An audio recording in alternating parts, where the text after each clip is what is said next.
Mga kapuso, nakilala na sa kapulisan ng isa sa mga suspect sa pagpangtiro nga nagresulta sa kamatayon sa isa ka babaye kag pagkapilas ng duha pagid ka persona sa barangay Poblasyon A Dueñas, Iloilo sa Marso 23. Ang napatay amo ang negosyante nga si Marigold Hamelo. Nasamara naman ang upod sining nga mekaniko nga si Wilbert Auditor kag isa pagid ka residente sang lugar. Base sa pahayag sang hepe sang Dueñas Police, ang nakilala na nga suspect amo ang gunman nga nakita mismo ni Wilbert kag nagsanto ang description sini sa composite sketch sa ila Rogues Gallery. Ginatingwaan pa nga matunod ang apat pa sini ka kaupdanan.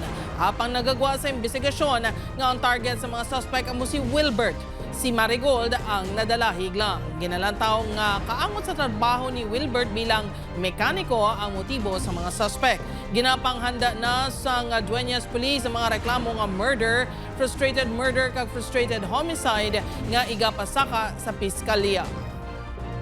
Ang ininga pag-file ini next week, hindi man isa kakatapusan kundi umpisa pa sa mas madalong pang-investigasyon na ipagkatutukan sa amon nga Dueñas Municipal Police Station.